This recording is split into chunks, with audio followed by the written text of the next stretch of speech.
Radhe Krishna friends, मेरा नाम उमा जिंदल है और आपका बहुत बहुत स्वागत है आपके अपने YouTube channel commerce net point पर। फ्रेंड्स, पेपर 2 कॉमर्स की यूनिट 1 व्यवसायिक वातावरण और अंतर्राष्ट्रीय व्यवसाय, जिसकी लास्ट क्लास में मैंने आपको व्यवसायिक वातावरण का जो बाहरी वातावरण है उसके सूक्ष्म वातावरण के बारे में बताया था और आज की क्लास में हम इसके बृहद वातावरण के बारे में पढ़ेंगे। तो आज की क्लास स्टार्ट करने से पहले मैं आपको बताना चाहूँगी कि आप मेरे Telegram group commerce net point को ज्वाइन कर सकते हैं। वहाँ पर आपको मेरी वीडियोस के लिंक और पीडीएफ्स मिल जाएंगे। तो अगर आप इस ग्रुप को ज्वाइन करना चाहते हैं तो इस ग्रुप का जो लिंक है वो मैं डिस्क्रिप्शन बॉक्स में दे दूँगी, वहाँ जाकर आप इस ग्रुप को ज्वाइन कर सकते हैं। तो चलिए आज की क्लास स्टार्ट करते हैं। तो सबसे पहले हम देखेंगे कि जो व्यवसाय का बाहरी वातावरण है उसके बृहद वातावरण के कौन कौन से घटक हैं। तो देखिए, इसके अंदर जो है आर्थिक परिवेश, राजनीतिक तथा विधिक परिवेश, सामाजिक सांस्कृतिक परिवेश, तकनीकी परिवेश, प्राकृतिक परिवेश, सांख्यिकी परिवेश और अंतरराष्ट्रीय परिवेश आता है। तो आज की क्लास में हम सिर्फ आर्थिक परिवेश और राजनीतिक तथा विधिक परिवेश के बारे में ही पढ़ेंगे। बाकी के जितने भी परिवेश हैं उनको हम नेक्स्ट क्लास में पढ़ेंगे। ठीक है, तो सबसे पहले हम पढ़ेंगे आर्थिक परिवेश कि आर्थिक परिवेश क्या होता है। तो देखिए, जो हमारा आर्थिक परिवेश होता है ये हमारा जितनी भी धन से संबंधित चीजें होती हैं, यानी कि हमें धन कहाँ से इकट्ठा करना है, कहाँ से लाना है, कहाँ लगाना है, ठीक है, उनको किस किस चीज क्या नीतियां बनानी है कि हमारा जो धन है, जो हमारी पूंजी है, उसका सही उपयोग हो सके। तो ये सभी चीजें हमारे आर्थिक परिवेश के अंदर आती हैं। ठीक है, तो देखिए, प्रत्येक प्रकार का व्यवसाय जो होता है वो आर्थिक वातावरण को चाहता है, क्योंकि पूंजी, संयंत्र और मशीनें जो होती हैं, या भवन हो गए, स्टॉक हो गया, ठीक है, उपकरण हो गए, नकद संसाधन हो गया, ये सभी जो है हमारे व्यवसाय को बहुत ही गहन रूप से प्रभावित करते हैं, है ना। तो इसीलिए जो भी हमारा आर्थिक परिवेश है उसको स्टडी करना बहुत ही जरूरी होता है। ठीक है, तो देखिए,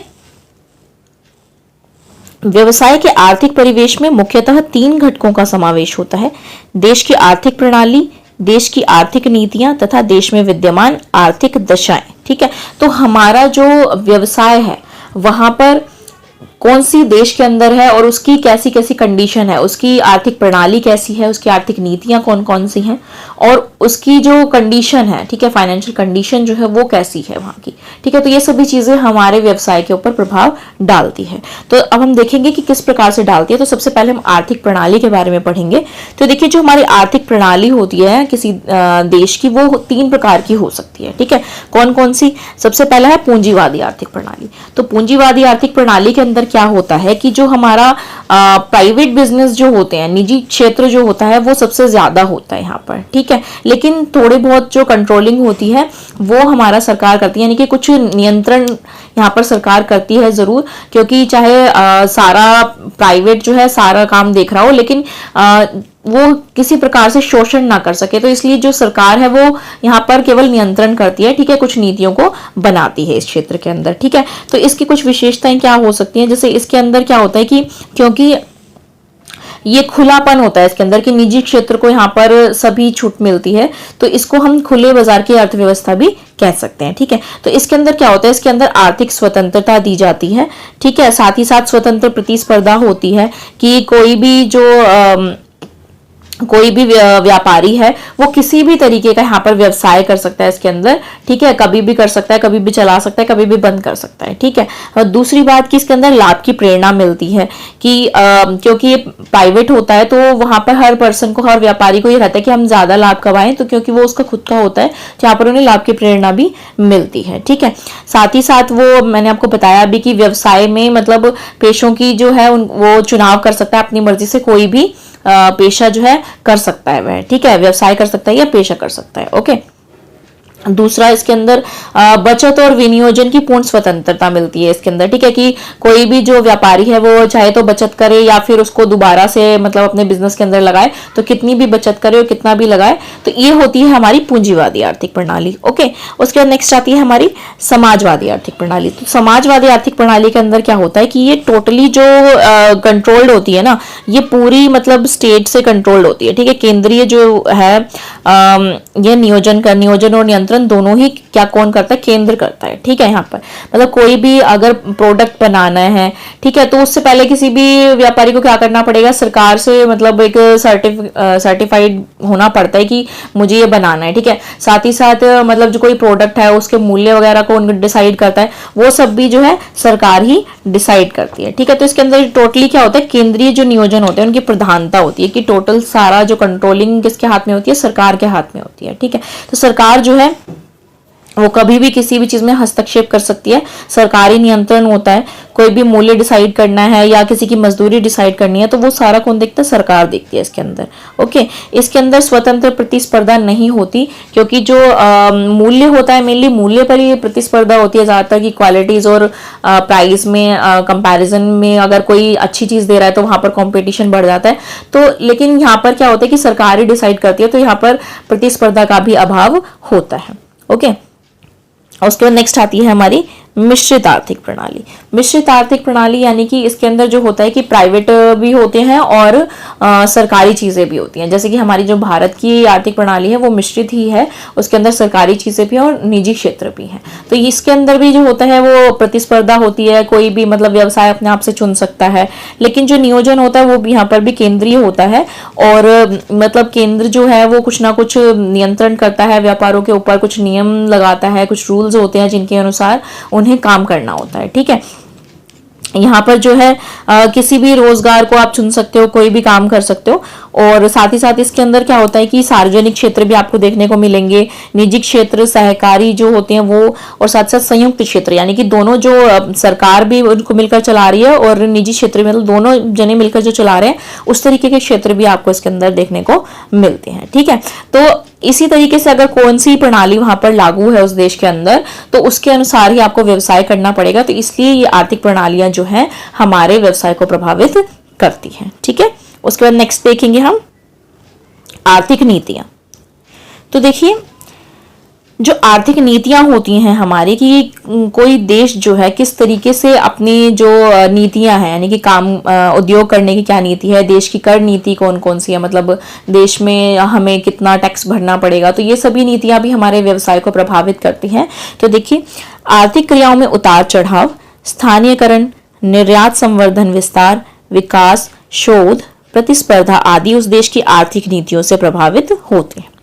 एक विकासशील अर्थव्यवस्था में आर्थिक नीतियों का निर्धारण आर्थिक समानता, रोजगार सृजन, स्थायित्व, गरीबी निवारण, मुद्रास्फीति एवं संकुचन पर नियंत्रण, साधन आवंटन, आय वृद्धि, आंतरिक बचत एवं विनियोजन अभिवृद्धि, पूंजी निर्माण, निर्यात संवर्धन, विदेशी विनियोजन, विदेशी विनिमय संतुलन आदि लक्ष्यों की प्राप्ति के लिए किया जाता है। मतलब टोटल ये कहना चाह रहे हैं कि जो एक विकासशील अर्थव्यवस्था होती है उसके अंदर कुछ इस तरीके की आर्थिक नीतियां बनाई जाती हैं जिससे जितनी भी हमारी मतलब कंट्रीज की प्रॉब्लम्स हैं, ठीक है, कोई भी प्रॉब्लम है जैसे कि कोई गरीबी है या रोजगार नहीं मिल रहा किसी को, ठीक है, या फिर मुद्रास्फीति हो रही है, ओके, या फिर किसी की आय में वृद्धि करनी है, या फिर मतलब बचत का देखना है, किसी भी तरीके की मतलब जो कंट्री की प्रॉब्लम है, तो कोई गवर्नमेंट क्या करती है कि हमारे कंट्री की जो प्रॉब्लम्स हैं वो सॉल्व होएं उनसे, तो उस तरीके की वो आर्थिक नीतियां बनाती है। ठीक है, तो उन आर्थिक नीतियों के अकॉर्डिंग ही किसी को व्यवसाय चलाना होता है, तो इसीलिए प्रभावित करती हैं। ओके,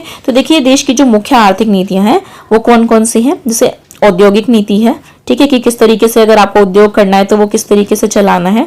उसके बाद होता है हमारा मौद्रिक नीति, राजकोषीय नीति, कर नीति, सार्वजनिक ऋण नीति, ठीक है, कि अगर आपको ऋण लेना है तो उसके ऊपर क्या पॉलिसी है, ओके, व्यय नीति, कि अगर आपको व्यय करना है तो उसके ऊपर क्या पॉलिसी है, आयात निर्यात नीति, यानी कि अगर आप इंपोर्ट एक्सपोर्ट करते हैं तो कौन कौन सी चीजें कर सकते हैं या किस तरीके से कर सकते हैं, या फिर कई बार ऐसी चीजें होती हैं जिनके ऊपर आपको 100% मतलब टैक्स फ्री होते हैं, इस तरीके की चीजें भी होती हैं कि अगर आप एक्सपोर्ट करते हैं तो, ठीक है, आय, रोजगार एवं मूल्य नीति। तो ये सभी नीतियां जो हैं किसी भी व्यवसाय को प्रभावित करती हैं।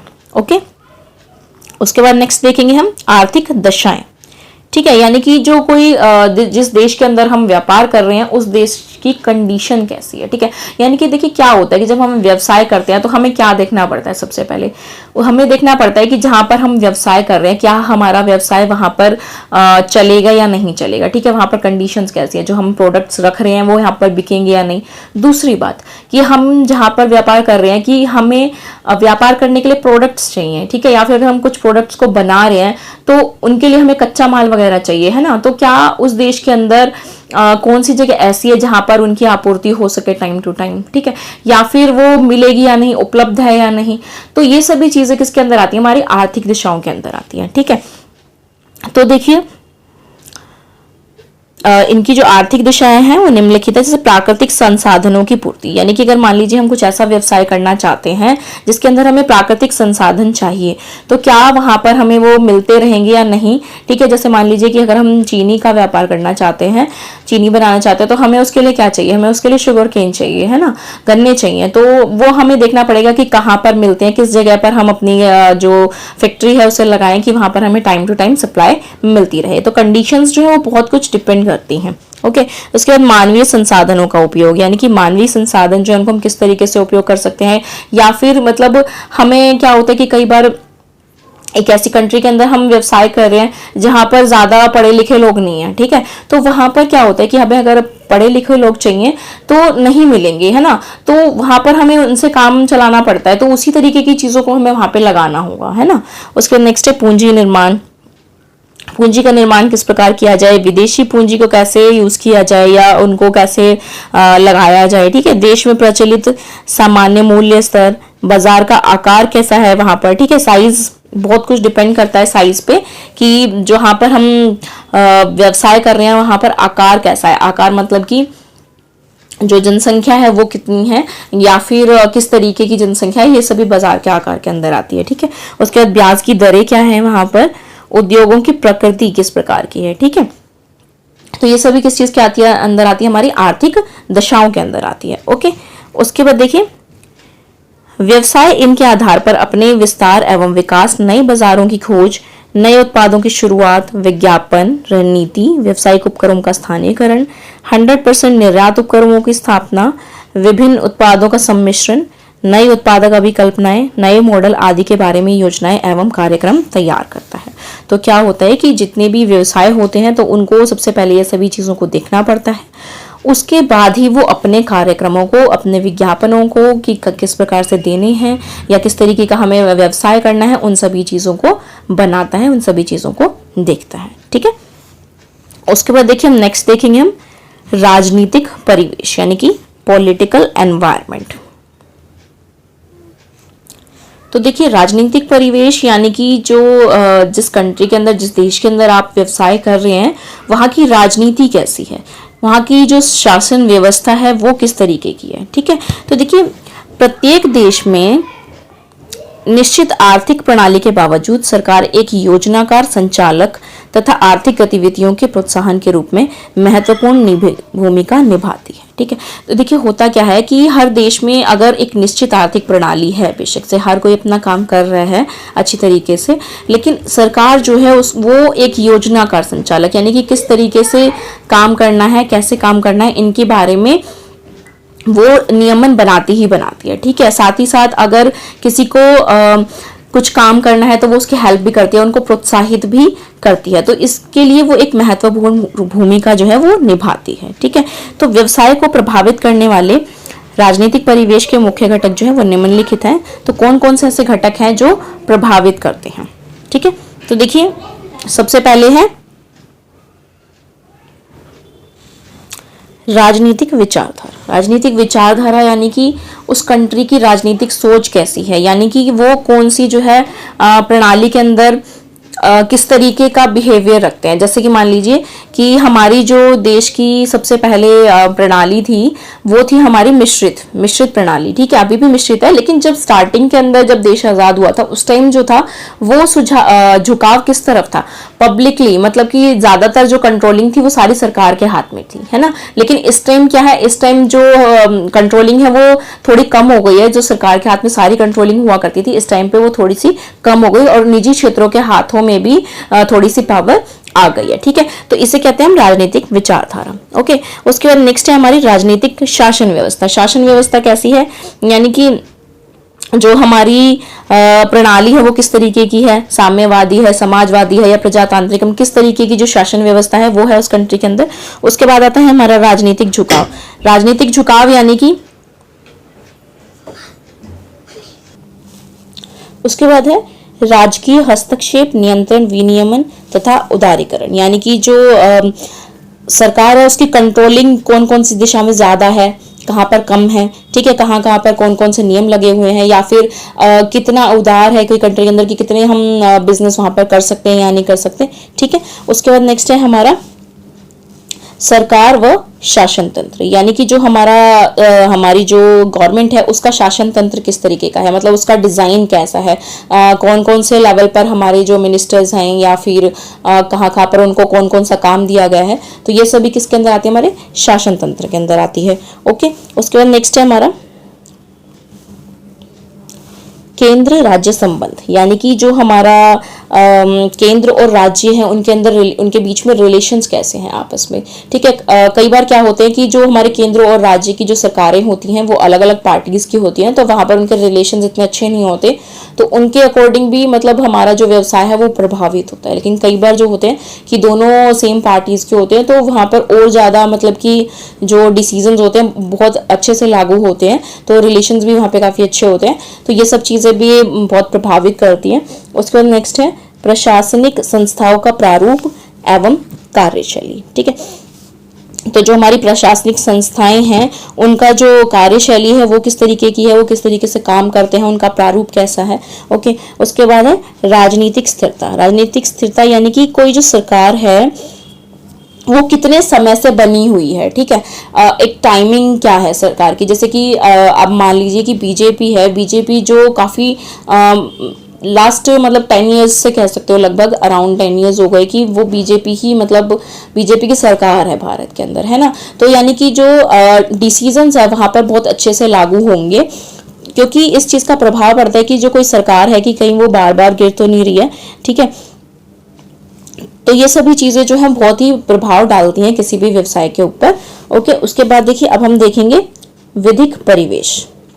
विधिक परिवेश यानी कि लीगल एनवायरनमेंट। तो देखिए जो व्यवसाय के अलग अलग जो पक्ष हैं, जैसे कि संविदा या बैंकों की क्रियाएं किस तरीके की होंगी, साझेदारी के व्यवसाय के लिए क्या होना चाहिए, बीमा अगर कोई करवा रहा है या बीमा व्यवसाय कोई कर रहा है तो उसके लिए क्या होना चाहिए, या फिर प्रदूषण तो नहीं हो रहा कभी व्यवसाय करने से, तो ये सभी जो हमारे मैटर किसके अंदर आते हैं, हमारे विधिक परिवेश के अंदर आते हैं। ये सभी हमारा कौन देखता है, ये सभी सरकार देखती है। ठीक है, तो देखिए सरकार द्वारा अलग अलग अधिनियमों का निर्माण किया जाता है, विधान मंडलों, समितियों तथा आयोगों का गठन किया जाता है तथा देश के संविधान के अधीन न्यायालयों एवं न्यायाधिकरण की स्थापना की जाती है ताकि कानूनों की रक्षा हो तथा पीड़ित को न्याय मिल सके। ठीक है, यानी कि जो हमारी गवर्नमेंट होती है वो क्या करती है, अलग अलग अधिनियम बनाती है ना, कि कोई व्यवसाय अगर आपको करना है तो उसके अंदर क्या क्या रूल्स होने चाहिए।